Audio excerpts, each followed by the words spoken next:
Good morning, everyone. Welcome to the regularly scheduled meeting of the Board of Public Works for today, Friday, January 22nd, 2016. Commissioner Davis, Rodriguez, James, Repenning, and Jacinto are present. President James, we have a quorum. May we start with Bureau introductions, please, starting with Bureau of Contract Administration. Good morning, Hannah Choi, Bureau of Contract Administration. Good morning, Ruben Flamenco, Bureau of Street Lighting. Good morning, Hassan Roth, Bureau of Sanitation. Good morning, Alfred Mata from the Bureau of Engineering. Good morning, Ted Jordan, Public Works General Counsel. Fernando Campos, Executive Officer. President James, we did not receive any speaker cards under general public comment, nor any of the regular items for today's agenda. Okay, then let's go ahead and close general public comment. Our first item of business, the approval of the meeting minutes from the meeting of Monday, January 4th, 2016. Is there a second to my motion to approve those meeting minutes by Commissioner Rodriguez? Any objection? Without objection, those meeting minutes will be approved. Agenda item number 1, a 31 years of service retirement award to Richard Lee from our Public Affairs Office. We'll start with Alex from Sanitation. Or Karen, whichever you prefer. We'll let Karen go first. Good morning. My name is Karen Koka. I'm with the Bureau of Sanitation. I'm the Division Manager for the Solid Resources Citywide Recycling Division, and it's been my pleasure to have in our shop the city's Public Affairs Office. Today we're here to talk about one of the most pleasant people that I've ever deal with, and that is Richard Lee, and to celebrate his retirement after 31 years of city service. Richard started in 1984 with the city as a clerk typist.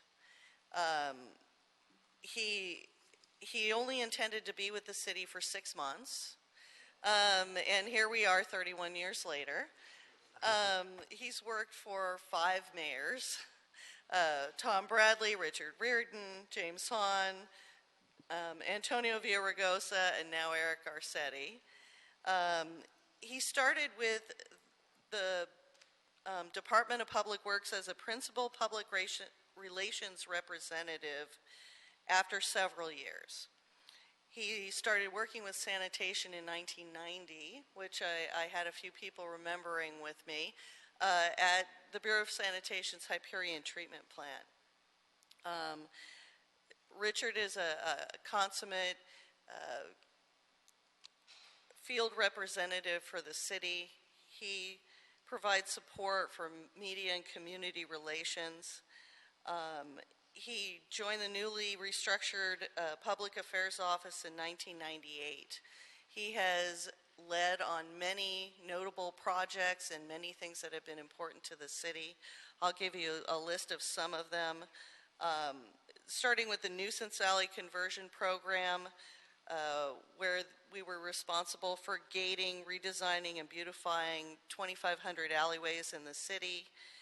He works on the City Works, which is the department's newsletter, which has won a national award for excellence.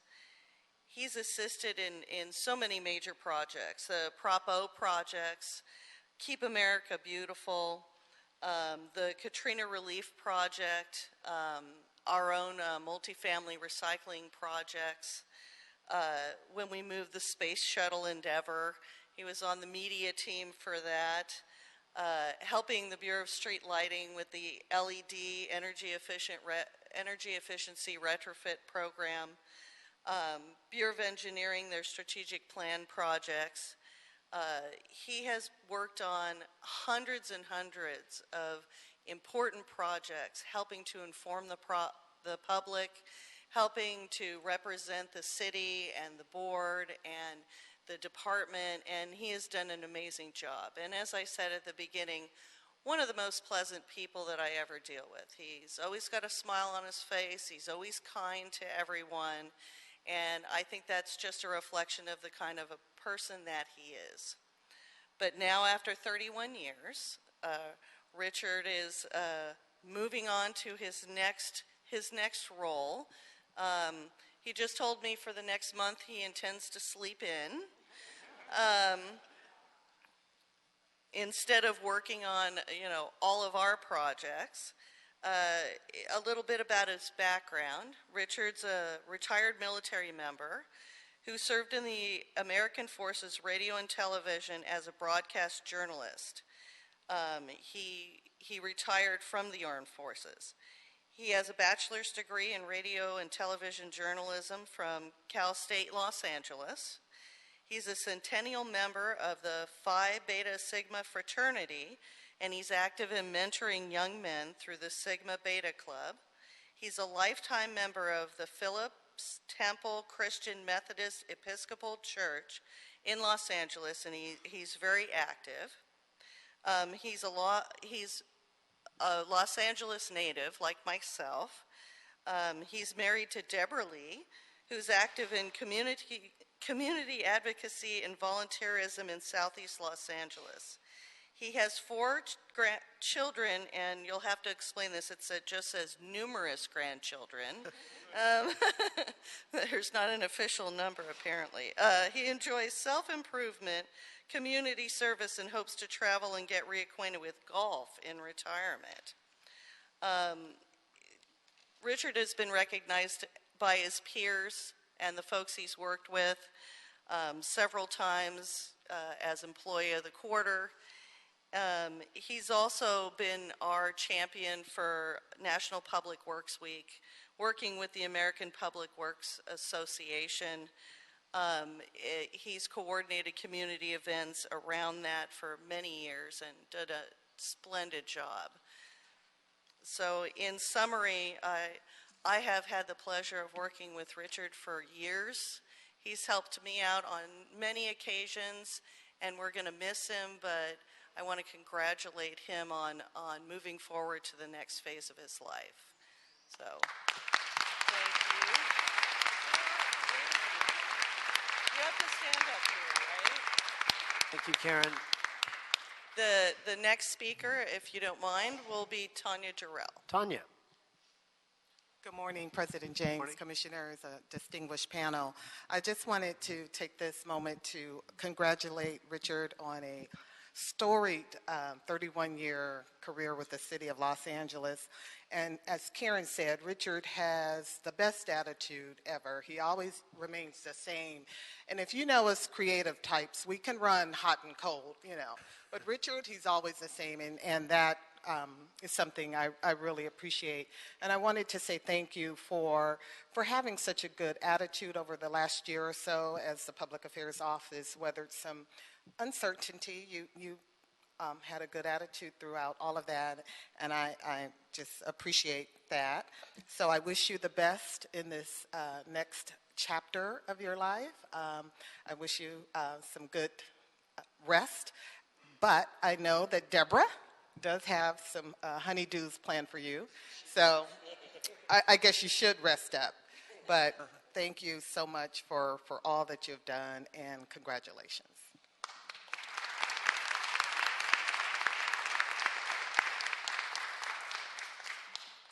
Good morning. Again, my name is Alex Halou. I'm the Assistant General Manager. And actually, Richard, when I started with the city, Richard was one of the first people who gave me my media assignment. We had this, was working at Hyperion Treatment Plant, and we had a very contentious relationship with the community in El Segundo. And so he wanted to explain the great stuff was happening at Hyperion. And so I had to explain the Carver Greenfield and the steam dryers processes and put them in a media that we sent to the local community. So I remember that one, Richard. And as Karen has mentioned, he always been very accommodating, very helpful. But I know he's looking forward to retirement. This way, there is no more media rush and no deadlines, and you don't have to deal with some of us. So, Richard, on behalf of the Board of Public Works, the Bureau of Sanitation, I'm very proud to give you the recognition of 31 years of service for the City of Los Angeles. This is from the Board of Public Works, signed by Commissioner James, Commissioner Penning, Commissioner Rodriguez, Commissioner Davis, and Commissioner Jacinto. Congratulations and best of luck for you. Thank you very much.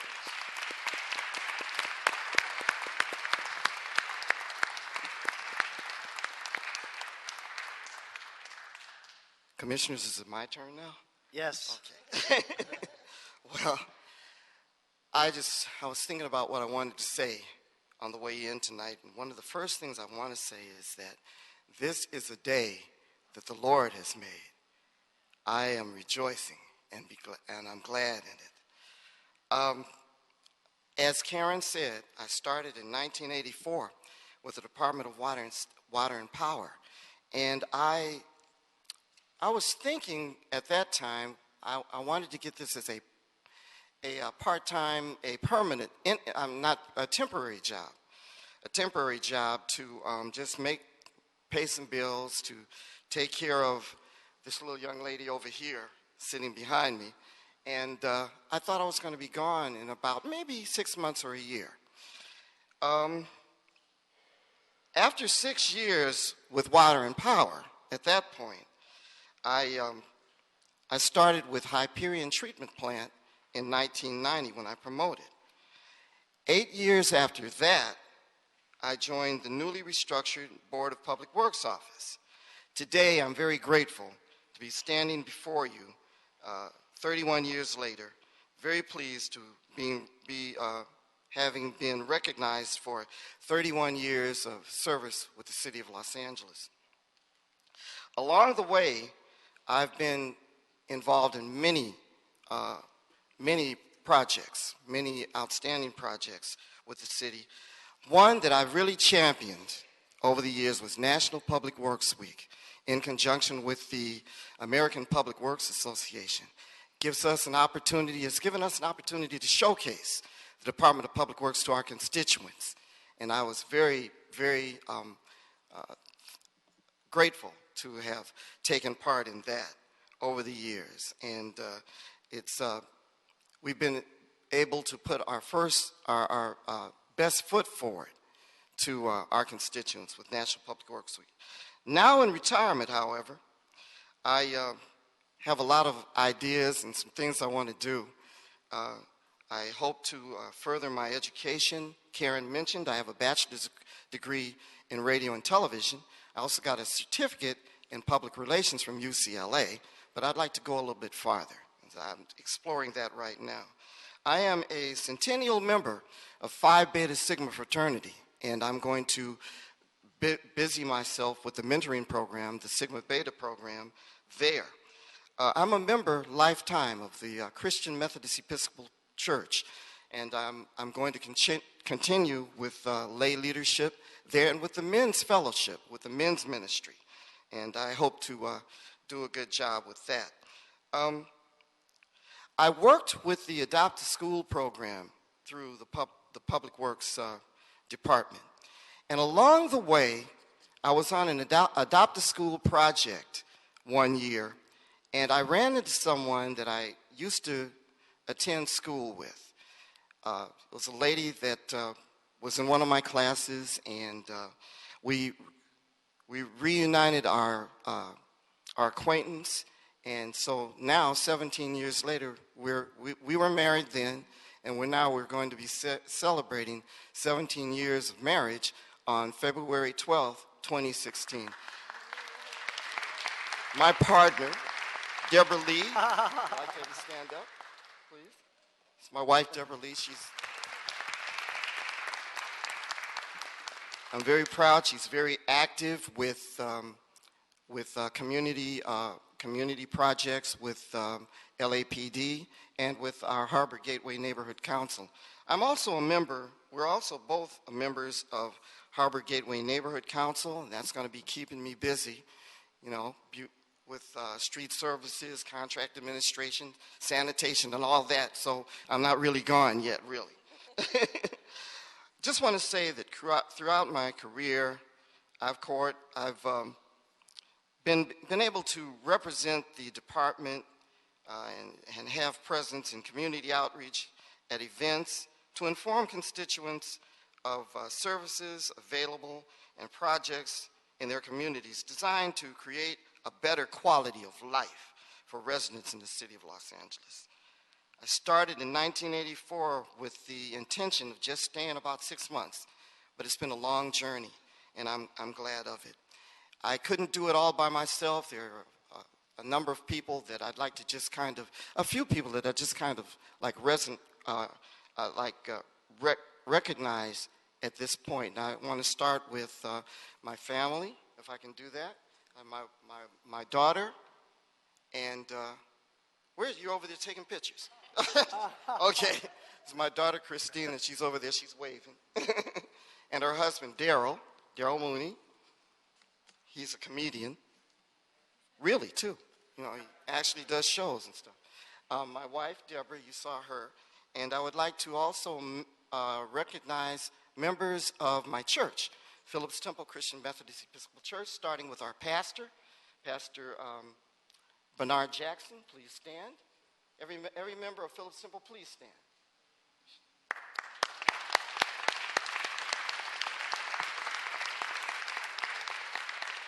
I couldn't do it all by myself. Members of Phi Beta Sigma fraternity, please stand. And Zeta Phi Beta sorority.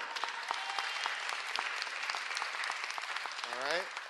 Also, members of Harbor Gateway North Neighborhood Council who are here.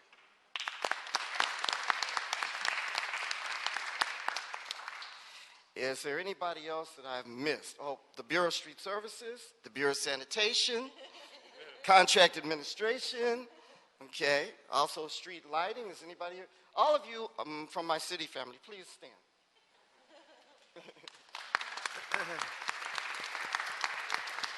It's been a pleasure working with all of you. And of course, my colleagues from the Public Affairs Office who I've worked with and I really love and enjoy. Everybody please stand.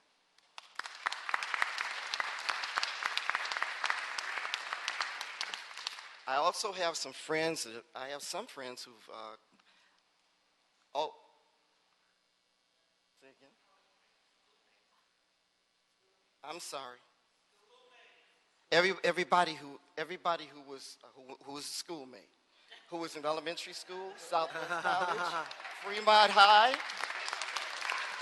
Okay, sorry. Thank you.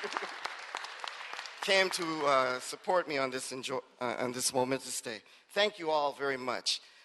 It's the end of an era, but it's the beginning of something new. And again, this is a day that the Lord has made, and I'm rejoicing, and I'm being glad in it. Thank you. Thank you, Richard.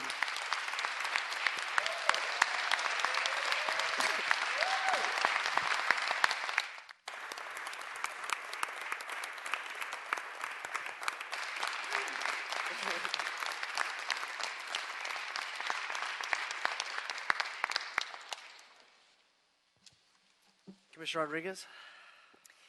Well, Richard, you were one of the first people that I had the opportunity to work with when I was given this appointment on the Board of Public Works, and you know there was a lot of pulling together information and leaning on your expertise and helping to disseminate so many of the wonderful things that we do here on the board. And I just want to say thank you so much for your support in that area, for always being a very kind and approachable individual. I think, as Tanya said, you know, you've always had a very positive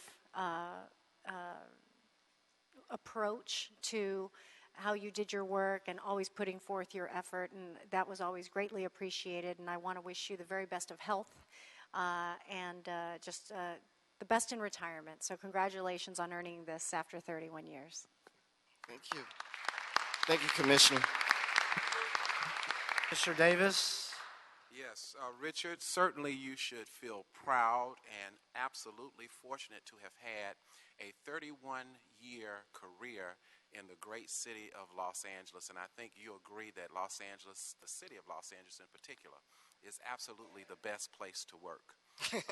Also, in addition to that, I think that in addition to working with us in the Board of Public Works, your work has led you to work with many policymakers, not only the mayor's office, but you've had an opportunity to collaborate with the city council as well through your role and responsibilities in public affairs. And it was a pleasure for me to have had an opportunity to work with your office and to work with you, particularly on the newsletter that you always used as a means in which to promote some of the policies that the board has done. And you, when we first came in, definitely highlighted some of the issues that the commission in particular cared about. So we will miss you, and again, it is certainly for you a monumental achievement and milestone in your life to have had such a long and fortunate 31-year career of public affairs here in the great city of Los Angeles, and I wish you well. Thank you. Thank you. Commissioner Penning. Richard, I just want to join in my colleagues in just saying how much we appreciate the time that you spent with the city. The work that you've done for us, for the city, is really, really important work. It's work related to sharing information about the services that the city provides. It's connecting residents and engaging communities in our work. It's actually empowering our residents to work with the city to ensure that their neighborhoods are being served in the best way possible. And I just want to say that 31 years of doing that is very powerful, and it's made a big difference, and I just want to wish you all the best and enjoy your retirement. It's well earned. Thank you. Commissioner Cinto. Thank you, President James. Richard, just meeting you, and I'm the newest commissioner. I join my colleagues in not only thanking you for your service, but learning and seeing the testimony to your life, your family, your church, your life outside of a job, of a profession, is exemplary. I see that you are a man of faith, and I understand and know that your life will continue to have significance as you mentor young people, as you mentor young men, as you are a father, as a family man. So I'm proud to know that you are with us. Thank you for writing stuff for me when I started. But I look forward to seeing you and your continued life of significance. Thank you, sir. Thank you. Thank you, Commissioner Cinto. Richard, after listening to you, I get the sense that we probably need to take your certificate back and revise it to take out the word retirement. I listened to the things that you're going to do after you leave City Hall, and you're going to be incredibly busy. And I think that's a testament not just to your career, but to your community. One, that you have such a terrific plan of what you want to do going forward. And two, I would just say that having the opportunity to be with the city for 31 years, you take amazing experience back to your community and back to the people that you mentor and back to your church and to your neighborhood council, and the amount of time that you're going to be able to spend doing that kind of work, not having to be in City Hall, is of equal benefit to the city of Los Angeles. So thank you for your continuing commitment to service.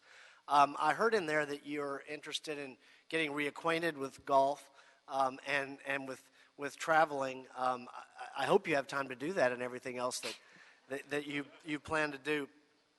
One of the things that I did want to really put an exclamation point on, listening to Karen and to Alex and to Tanya, it became very clear that you've been at the forefront of many of the largest public works projects that this department has done, certainly in modern history. I mean, the department's been here since, or the board's been here since 1906.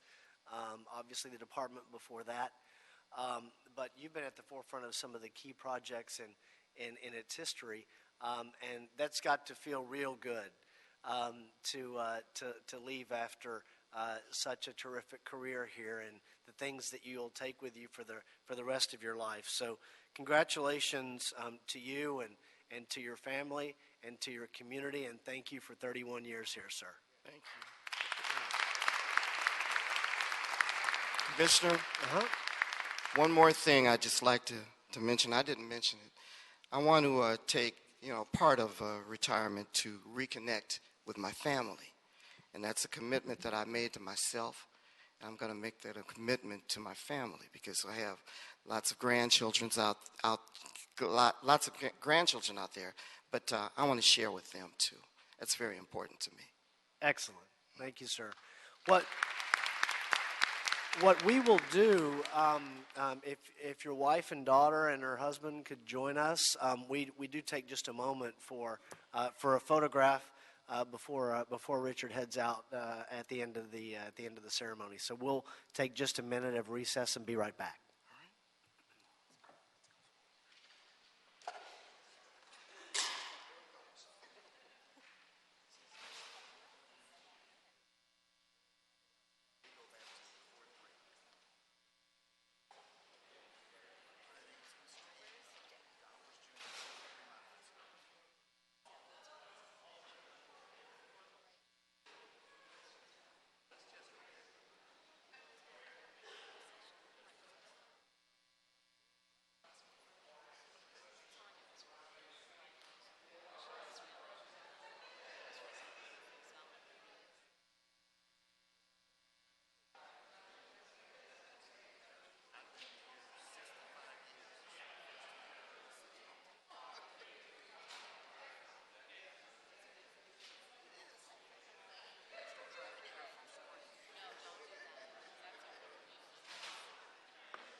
Okay, going back onto our agenda. Agenda item number 2, Bureau of Engineering and Bureau of Street Services, temporary street closure regarding the Metro Regional Connector Transit Corridor project.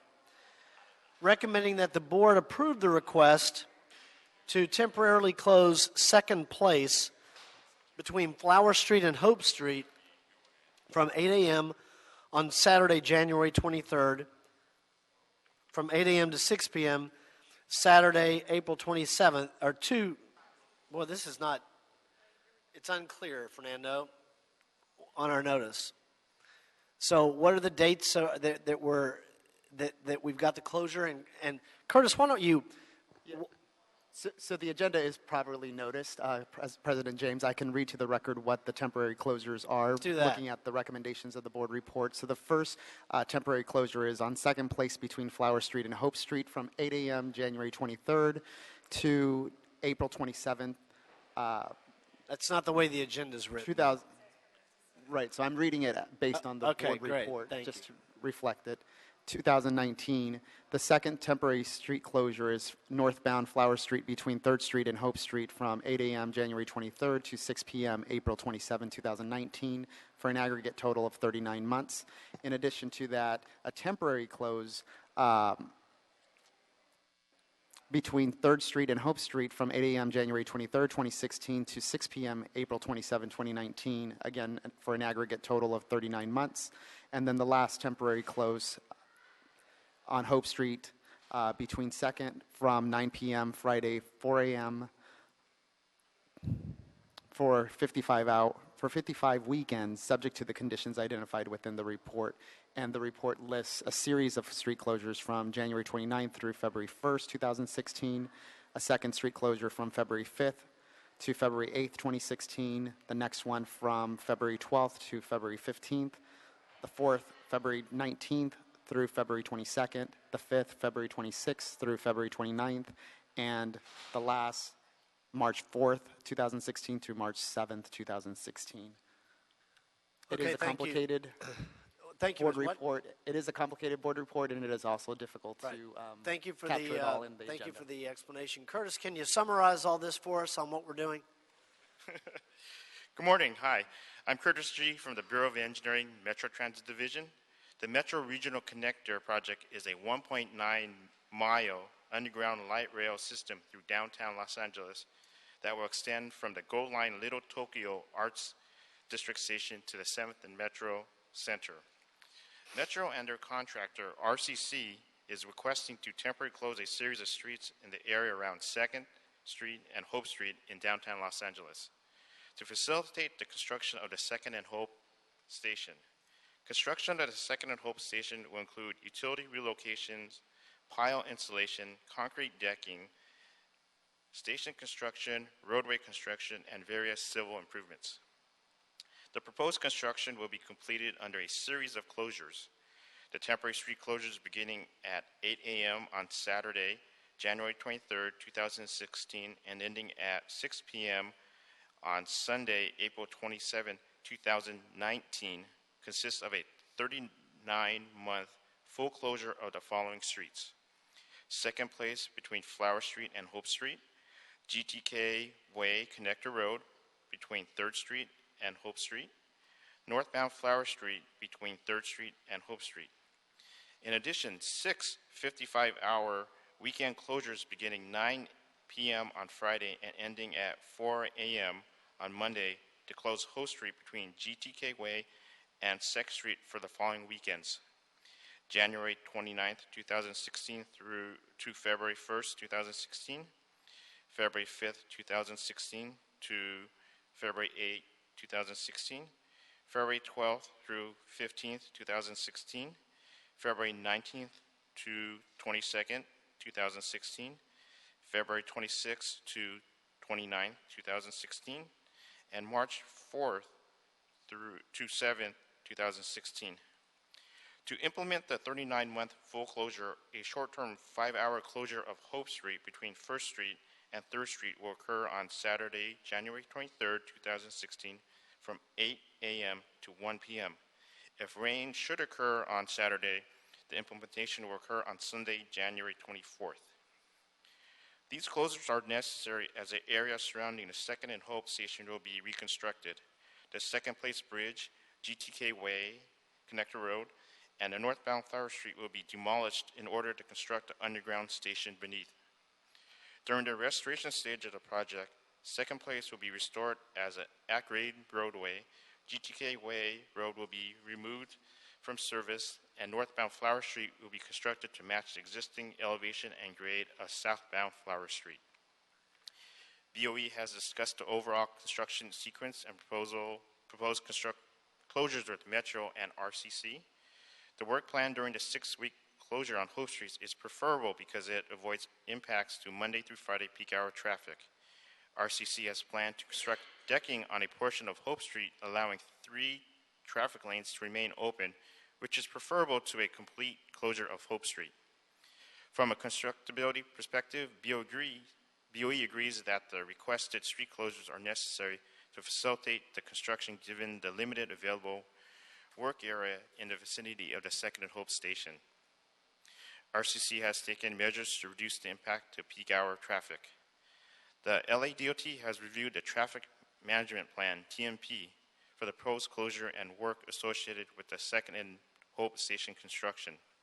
The TMP identified potential traffic impacts in the entire traffic network in the area along the proposals and proposed mitigation measures. The TMP also stated that there will be traffic impacts that cannot be fully mitigated and may result in a significant disruption to traffic in this area. LADOT stated that they recognize the construction justification of this proposal and that it is supported by Council Office, and therefore LADOT will provide support services to manage traffic conditions and as safely and efficiently as possible during the 39 months. A LADOT representative is in attendance and can address any traffic-related questions at the end of the staff report.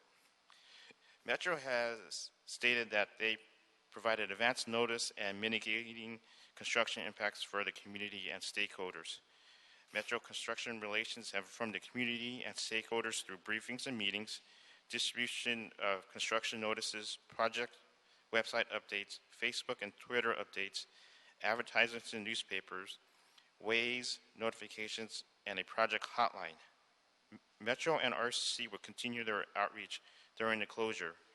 Metro has stated that they are not aware of any objections to the proposed closure of the Second Hope for the next 3 years, and the community understands the closure is necessary and is accepting the long-term closure. Metro's representatives are in attendance today and can address any community relations questions at the end of the staff report. Nate Hayward, representative for Council District 14, has communicated that Council District 14 conditionally supports the request for the Second and Hope area closure. Council District 14's condition for support requires Metro and or RCC to provide an annual oral report to the board on the status of the street closures and the ability to open up any of the closed streets prior to the scheduled completion date. The first oral report to be presented to the board shall be on or before January 22nd, 2017, and every year thereafter. All major BOE construction approvals for this work have been approved. Minor approvals are ongoing, but are anticipated to be completed prior to the scheduled work. Metro has obtained a peak hour exemption for the closure from the BOE. The worksite traffic control plans, detour plans, and TMP have been reviewed and approved by the LADOT. Nighttime and early morning variance permits were granted from the Los Angeles Police Department, and extensions will be applied for as they become necessary. Thank you, and Metro and RCC representatives are here today if you have any questions.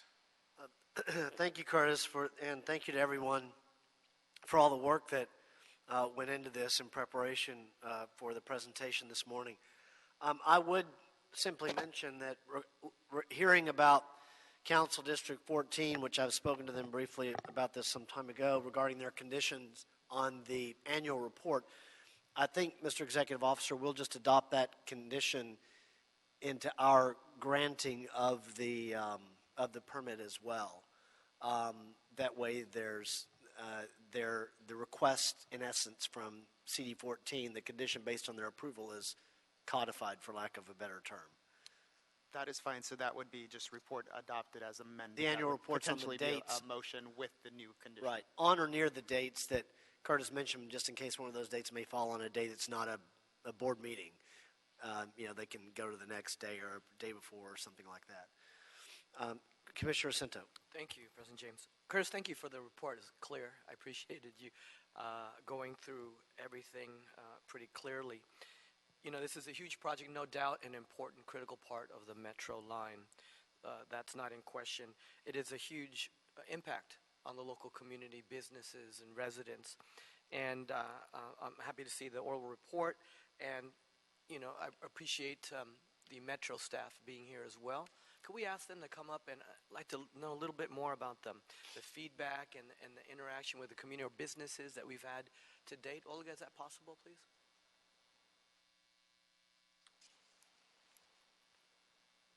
Hi, Hi, good morning. My name is Olga Arroyo. I'm the Community Relations Manager for Metro on the Regional Connector. My team has been the lead in communicating with stakeholders in the immediate area of Second and Hope regarding this closure. Throughout our conversations and multiple meetings with stakeholders, the community has been accepting of the long-term closure. They understand that the closure is necessary in order for progress to take place. The community is definitely excited about having a future Second and Hope station near their doorstep. And through our conversations, we have been able to address any concerns they raised to our attention regarding egress and ingress to their properties. Those were the extent of the concerns. Some of the other neighbors, such as the institutions Walt Disney Concert Hall, Music Center, when we presented the information, they were also accepting of it. Their only request was to have a meeting after the closure is instated to go over any lessons learned and provide feedback on their experience. Thank you, Olga. You're welcome. Anything further for either Metro or for Curtis? Commissioner Davis. Obviously, we've done a series of community meetings about the closure and gotten support from the council offices involved. How many council offices? Just the 14th council district? Is that Yes, that's correct. And they've signed on, obviously. Yes, that's correct. Okay. Thank you. Anything further? With that, then, is that a motion, Commissioner Davis? Yes. Commissioner Davis makes a motion, seconded by myself and Commissioner Jacinto. Any objection? Without objection, we'll adopt agenda item number 2. Any problem sending number 2 forthwith? We'll send number 2 forthwith. And just for clarification, it's a report adopted as amended Yes. with the conditions. I'm sorry, as amended with the conditions that were communicated by Council District 14. Larry, you need to add anything? No, I just wanted to point out that we had a condition in there to address. Oh, the city conditions? concern already. Oh, okay. So maybe you don't need the amendment. Okay. I think it's December 5. Yeah.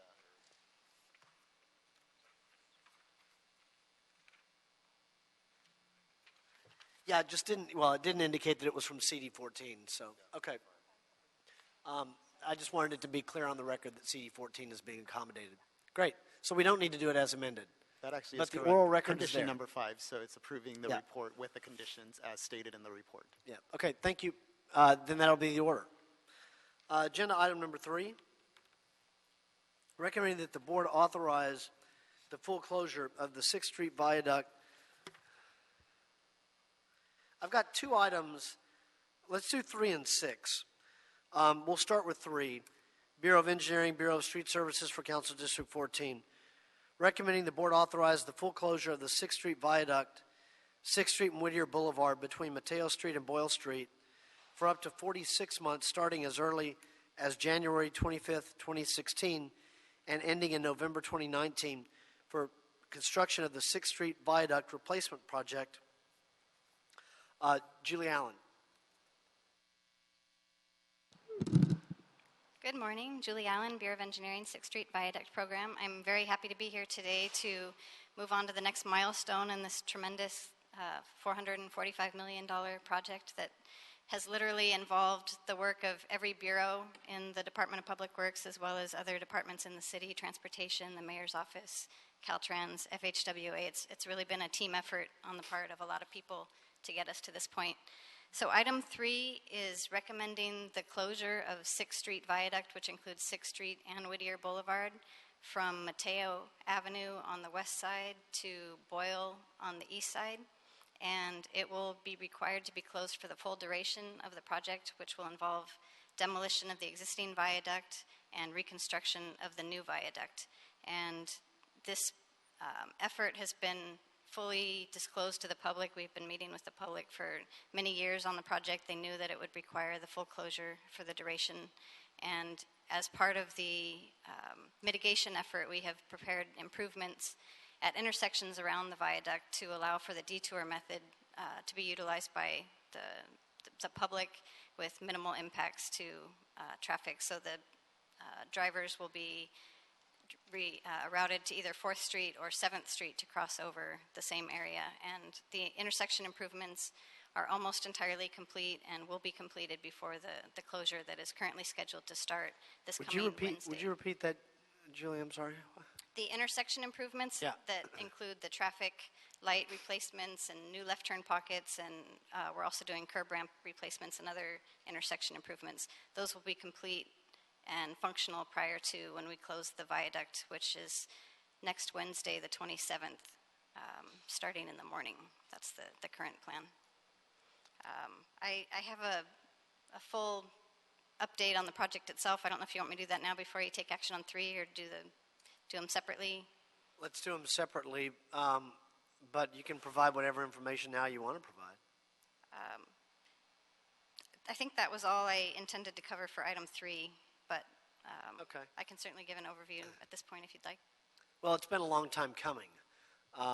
Any questions regarding number 3? Why don't we can we call number 6 before we vote on number 3? You can definitely place item 3 on hold, call item 6, hear it, and then place it on hold. Let's do that in case there are any questions. Sure, absolutely. Okay. So let me go ahead and call item number 6.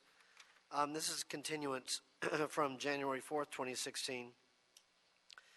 Bureau of Engineering, Bureau of Contract Administration for Council District 14, recommending the board authorize the city engineer to issue construction task order package 2 to Skanska, Stacy, and Whitbeck, a joint venture, in the amount of $23,550,000 to complete the viaduct demolition in connection with the 6th Street Viaduct Replacement Project. It's a federal project. The number's in the agenda. Julie. All right, thank you. The viaduct demolition package that we are recommending to award is the 5th package that we will be awarding to the contractor under the CMGC, which is the Construction Manager General Contractor contract that was approved by the board in November of 2013. The previously awarded packages included building demolition, utility relocation, basically advanced work in advance of the demolition and construction of the new viaduct. Today, as a matter of fact, I'll give an update. We have awarded the construction of the test pile, which is the installation of a 10-foot diameter, 140-foot deep foundation that will be used as a foundation for the bike ramp, but we're using it to do testing now to make sure that we have the final depth of all the pile foundations correct. And just to give you a sense of scale, the column over here, it's probably 2.5 feet in diameter and maybe 14 feet high. The new foundations we're installing are about 4 times that diameter and 140 feet deep, so about 10 times that length. They're very large diameter piles. And this afternoon they'll be setting the rebar cage for that pile. We've already reached the bottom of the excavation, and they have a 250-ton crane out there on site, and they're going to be lowering the rebar cage into the foundation, and they'll be pouring the concrete tomorrow. So we are making progress in the remaining construction packages for this project as well. For the concrete pour, we have about 1 truck every 3 feet for the foundation as it gets filled up. So 45 trucks will be coming to the site tomorrow to be able to fill up the 140-foot deep hole. Overall, this project has been approved with a project labor agreement, and I'll provide an update on the progress so far that the contractor has achieved. The PLA includes a 5% voluntary goal for disadvantaged workers, and as of December 2015, they have achieved 23%, which exceeds the 5% goal by 18%. There is no specific goal for apprentice participation, but an average statewide standard that we try to achieve is 16%, and the contractor has so far achieved 19% apprenticeship hours participated in the project. So they've been doing very well on their PLA participation. The contract overall has a disadvantaged business enterprise goal of 23.95%. And the way this has been implemented is we calculate a goal for each individual construction package based on the scope of work. And the contractor has so far achieved 18.08% overall for the contract and has met or exceeded every goal that has been established per package as they've been developed. For the demolition package, the goal was calculated to be 12.5% based on Caltrans standard methodology, and the contractor has pledged that amount of 12.5% for the demolition package. The scope of work for the demolition construction task order package includes traffic control for closure of the viaduct, which was covered under item 3, as well as traffic control and closure of the 101 freeway which you may have heard it's starting to get publicized now that we have scheduled for February 5th. It'll be a full shutdown of the 101 freeway under the 6th Street Viaduct so we can safely demolish that portion of the viaduct before it, or while cars aren't traveling underneath, and that'll be a 40-hour closure. It will also include demolition of the viaduct over the 18 railroad tracks, the LA River, and all the rest of the alignment. We have protection that the contractor has to place over the buildings that are adjacent to the viaduct that have to remain in place. And they will be removing the existing columns and the top 3 feet of foundations under the entire viaduct to make room for the new viaduct to be constructed. We are also salvaging 20 historic light fixtures and 1 arch, one of the steel arches that will incorporate into the open space, public space down below in the new design. And we've also had private entities salvage the remaining historic light fixtures off the bridge, so none of the viable structurally sound light fixtures will be destroyed. The bid received by the contractor for the construction package task order was $25.563 million, and we went through a negotiation phase with the contractor and reduced the cost by over $2 million, and the final award amount that we're recommending is $23,550,000. The steel arch salvage, the one we're salvaging, is funded by the city, and the remainder of the demolition of the viaduct is funded by federal and state grant funds.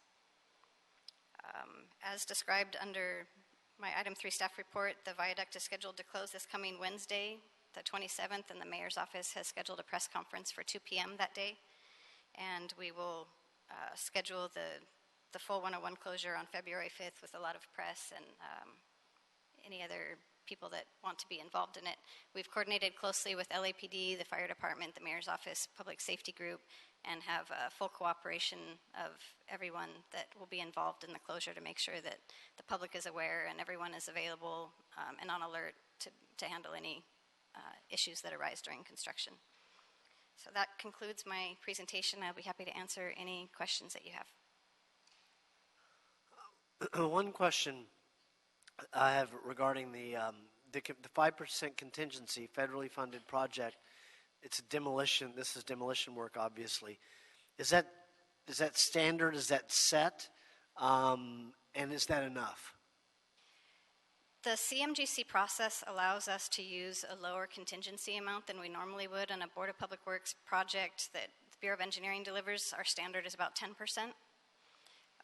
Having the contractor on board to review the plans with us, to provide input, that helps us reduce the amount of contingency that we will need to carry with the project. In addition, the contractor carries some of the risk items. We negotiate that as part of the GMP. So we've evaluated things like impacts because the railroads take too long to review the plans, or certain conditions that we consider to be a potential risk are addressed. We've assigned those to the contractor and they're incorporated into the contractor's risk costs. So if those items occur in a normal contract, that would be a change order. In this contract, that's not something that we would have as a change order. So that has given us a sense of comfort that the 5% change order amount should be sufficient to be able to deliver the project. I just we haven't seen, at least in the last few years, demolition of this magnitude. So I'm a little in the dark about what some of the potential problems might end up being. As the project overall progresses, I think the foundation package is maybe the highest risk because we're going to be drilling foundations over 150 feet deep, and it's difficult to know what you're going to find at that depth, but we've done soil sampling along the alignment to help us better understand what's there, and we feel that we've addressed those risks sufficiently in the project. Demolition, I agree that, but as far as not knowing, we haven't done this kind of a project of this magnitude in the city, so we've relied on the professional contractor that is doing the demolition as well as the prime contractor to be able to address those issues as they come up. Okay, thank you. Anybody else? Commissioner Senta? Thank you, President James. Julie, this is a moment. We waited a long time, as you said, to the demolition package for such an iconic part of Los Angeles is really upon us, and so it's a great thrill to be here to work with you. Thank you for everything that you and Alfred and the staff and the whole bureau and all the bureaus are doing to move this project forward. I just had one quick administrative thing. In the board packet, there's an amount. It says $23,500,000 in there. I didn't know if that was anything we had to do, but more sort of to the point of communicating this, almost 4-year closure. And do we feel comfortable with our media campaign that will, be in place for a long time? I'm sure people will get used to the traffic management plan as it goes along, but the first part of this is going to have a huge impact on the quality of life and residents and commuters around this. Julie, what's your sense of our communication plans, our media plan? We have a very robust communications plan that includes public outreach through the media. We have a website that we keep current with any public notices. We have a list of people that have inquired about the project of, I think, over 1,000 people that we have email blasts that go out to them. Certainly anybody that's not on that list can be included at their request, but we get email blasts about the upcoming closure of the freeway, the upcoming closure of the 6th Street. So we're definitely putting the information out there. We're also scheduling a community meeting this Thursday in advance of the 101 closure with the neighborhood to make sure that they're aware.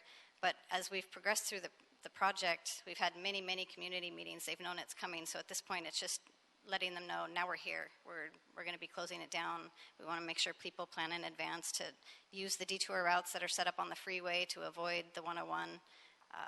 We put out maps. We're spending $20,000 to notify the radio so that they get the word out to people, as well as press releases from both the mayor's office and the Bureau of Engineering.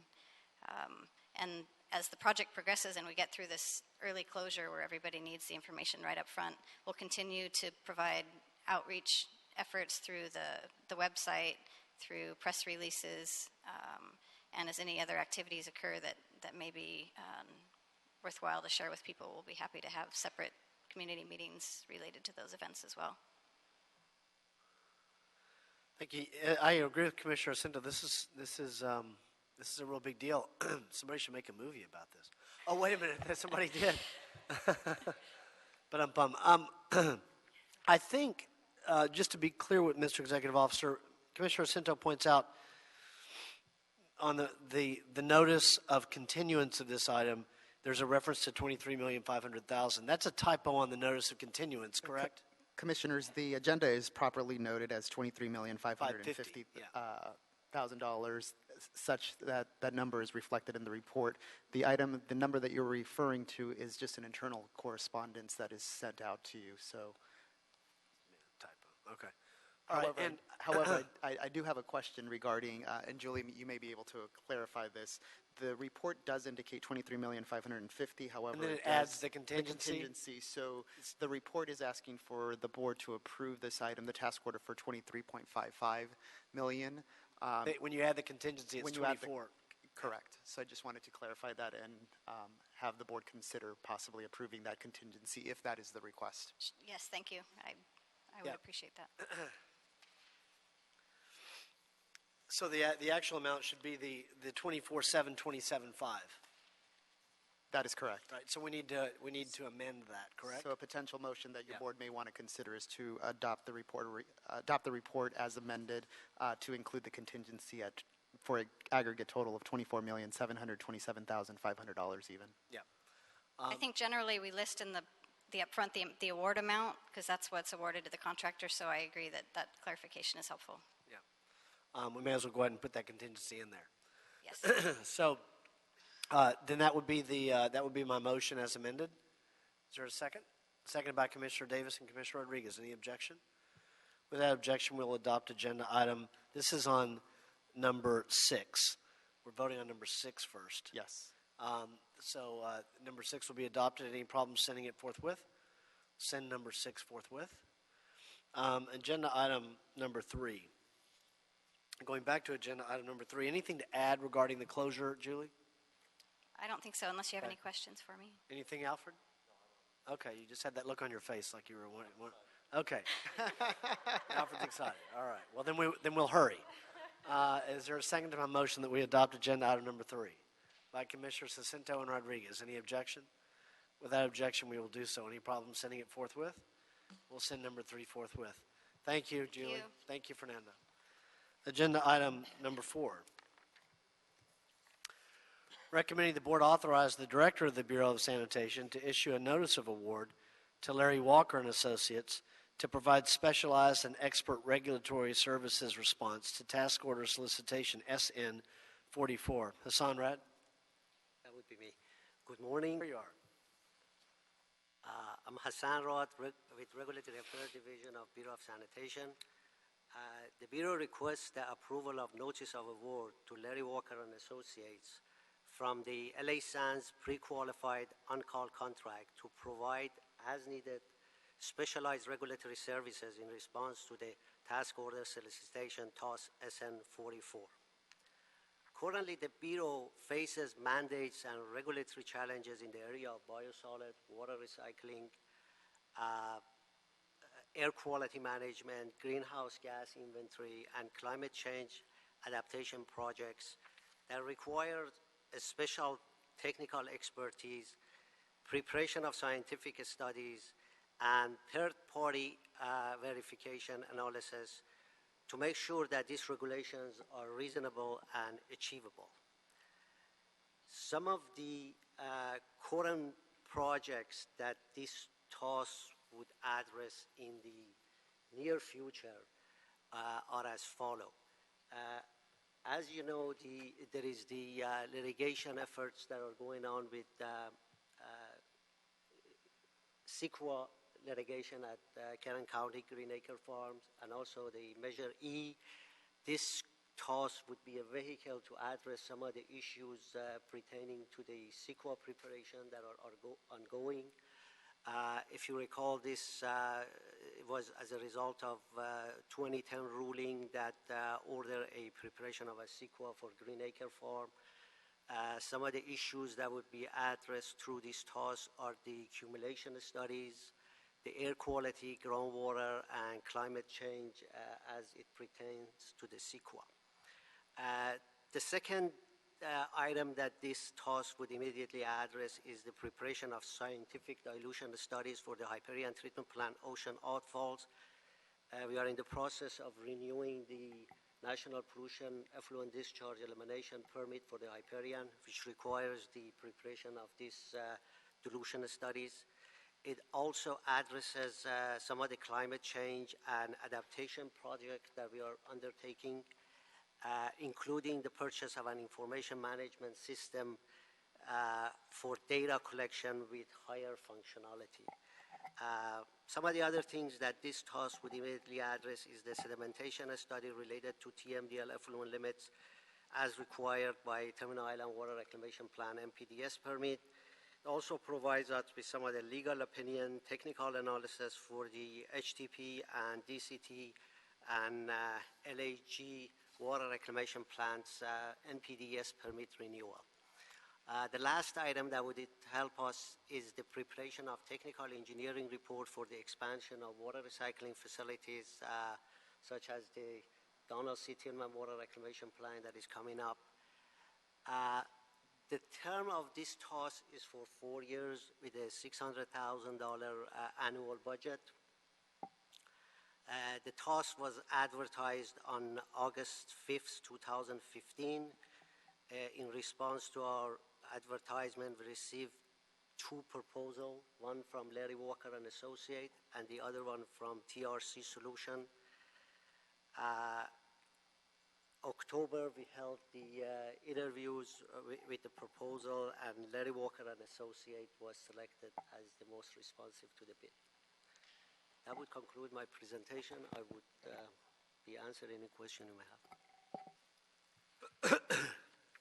Other than the 2 examples you gave us a moment ago regarding Kern County and CEQA, the board report references other legal challenges that we have with kind of the growth of what's happening in the regulatory world that I would add seems to me to be connected in part also to technology. Absolutely.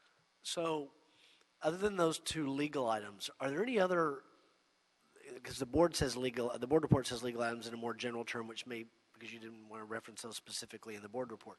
Are there others that are on the surface that you know of?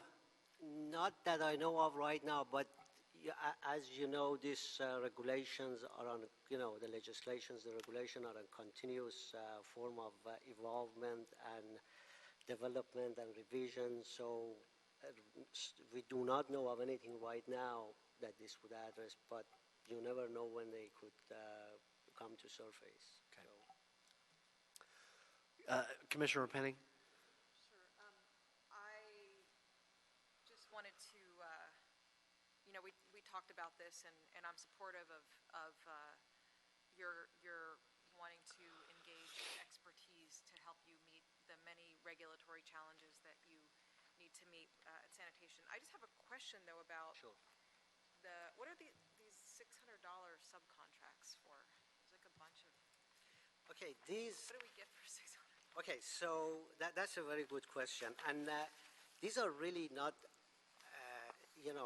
The way that this is just a projection of what we think we are going to be spending based upon the past experience. Okay. Because a lot of these things are not very well defined at this time. So the business inclusion, you're referring to the one that we have prepared, is just based on... 4 or 5 of them in there. I'm sorry. There's 4 or 5 of them. Right, correct. Yeah. So there is... actually 6 or 7. This is just being proactive and based upon some of the things that may come up, because this is going to be on an as-needed basis. So this is, by no imagination, is a definite thing. It's just based upon the past and future experience. Correct. Correct. Spread out. Okay. Duly noted. Thank you. And if I may add, the reason they wanted it, because the prime, Larry Walker and Associate, wanted to give an opportunity to all the sub-consultants to participate in the projects. How are we billed for the How are we billed for the work? We get invoice that... Is it based on hourly? Based on hourly rate that is already negotiated in advance. Okay. Anything further?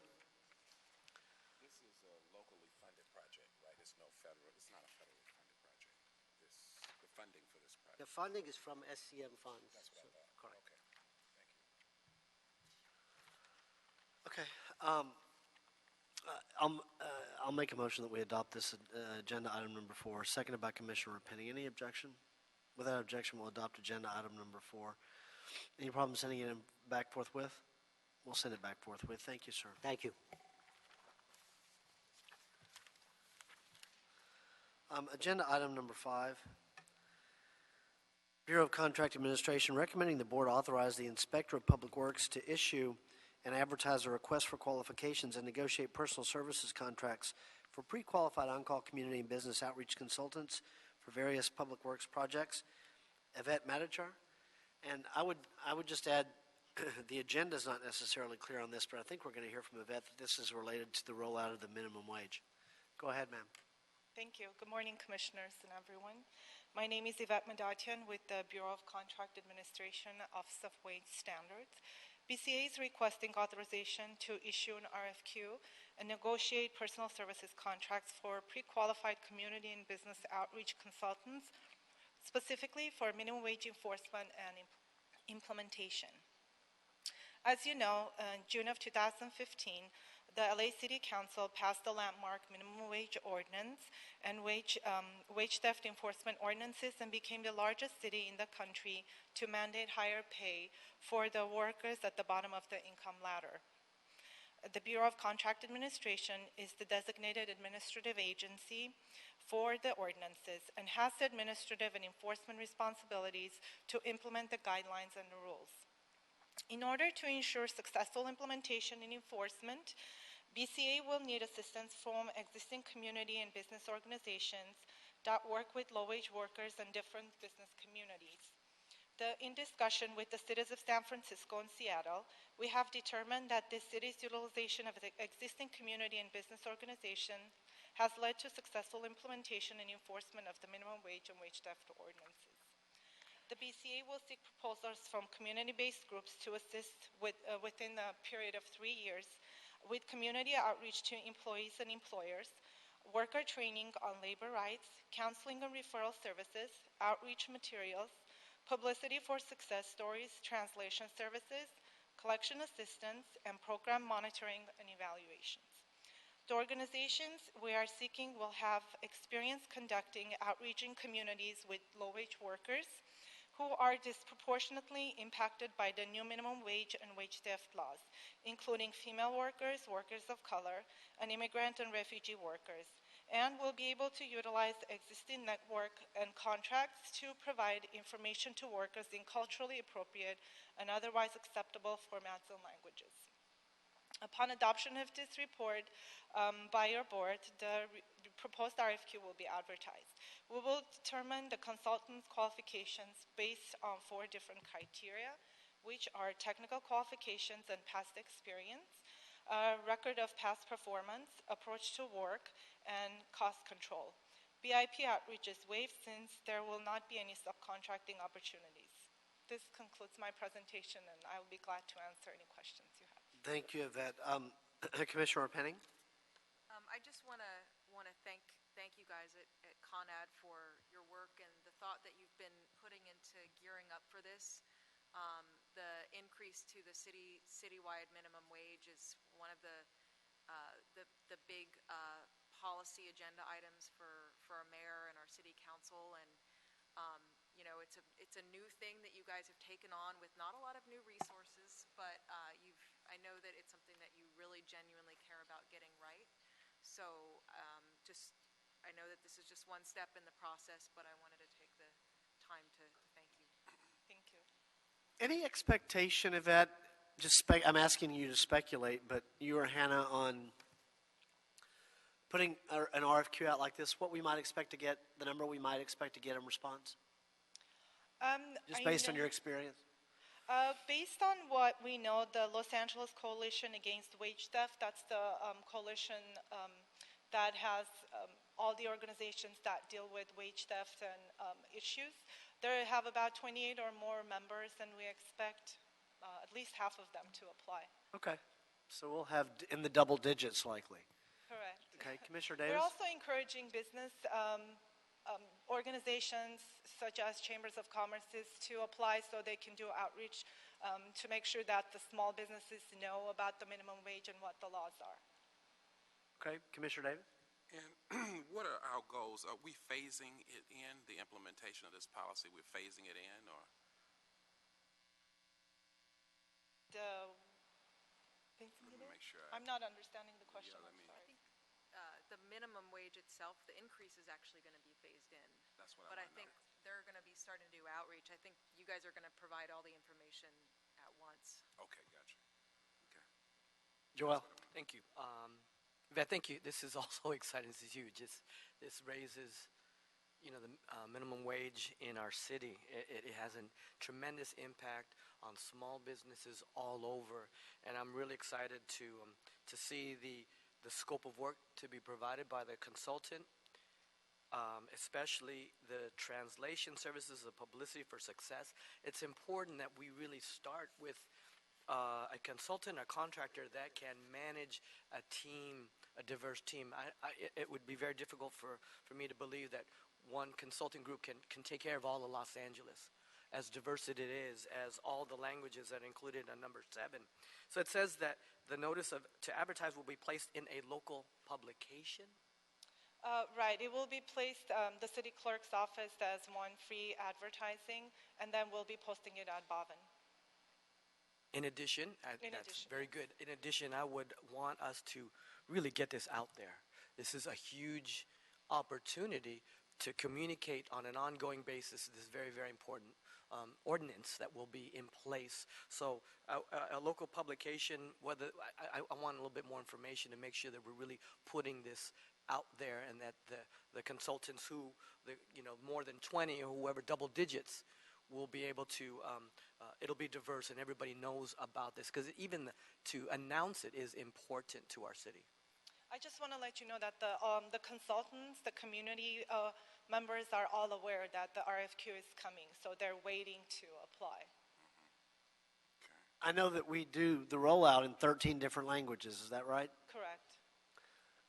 Okay, so maybe Commissioner Jacinto, to your point, are we issuing the RFQ in publications that are published in different languages to match what we're doing the rollout in? No. Or at least the notice of it. That was not something that we had intended to do, but we can. We're trying to watch our budget very carefully. So we were given about $200,000, and half of that is going to be used for paid advertisement to let the community know that the minimum wage is coming. But the other half we really want to reserve for the actual work that these agencies will be doing for us in their outreach. So right now the amount we've been given is so small that we're being very careful about how we use it. Let me ask a question of the city attorney on this. I'm just kind of thinking out loud here for a minute. Would it be proper for us, the city, to approach any of these outlets that we would like to put the notice in and see if they would donate the space? I don't think it would be improper so long as any of those people that might be donating space, they can't be people that are going to then submit their own proposals. Right. So if there's a firm that does stuff, you can't say, hey, would you give us some free advertising, and then the next day receive their proposal. That would be. I'm just kind of following along with Commissioner Cinto's idea of. But certainly it's not unheard of for the city to place advertisements in foreign language publications, specifically trying to outreach the readers of those publications. Yeah, I'm only thinking that if we're going to roll it out in 13 languages, why not put out the RFQ in as many languages as we can? And some of those publications that I would expect would not be submitting may do it just to serve their community. Right. We'll definitely talk with Elena and see if see what comes back. Some of the council offices may have an ability to provide some assistance along those lines as well. Neighborhood councils may be able to help get the word out. I think many of the firms that would engage in this are not necessarily going to be. Well, part of their partnership is with Dunn already, meaning with the Department of Neighborhood Empowerment. Yeah. I know the acronym sounds like. But these firms may not be traditionally people that are already on BOVN. Yeah. Also, there will be a mandatory pre-submittal meeting, pre-bid conference. Sure. It's mandatory. You will know as of that meeting who we've got, the total universe of people that will be qualified, and if for some reason at that time we feel we didn't really get sufficient numbers, we can always continue it a little bit to try to get more people interested. Okay. But at that point, you will know the maximum number of firms that will be able to bid. Commissioner Jacinto. So quick, Hannah and Yvette, are we gonna? Is that prime contractor or whatever the main contractor going to be able to have subs? So the way we designed this was rather than go with one prime who will have a number of subs, we would like to establish prime relationships with each organization. That way we can work with them directly. So that's why it's an RFQ where we will pre-qualify a number of organizations, agencies, and they will be able to do the work as they come up. Excellent. Thank you, Hannah. Great. Thank you. Commissioner Davis has made a motion on agenda item number 5. We've been moving around. Seconded by Commissioners Rodriguez and Jacinto. Any objection? Without objection, we'll adopt agenda item number 5. Any problem sending it forthwith? We'll send number 5 forthwith. Thank you. Mr. Executive Officer, have we cleared the desk? Yes, you have. Then we are adjourned. No management meeting today.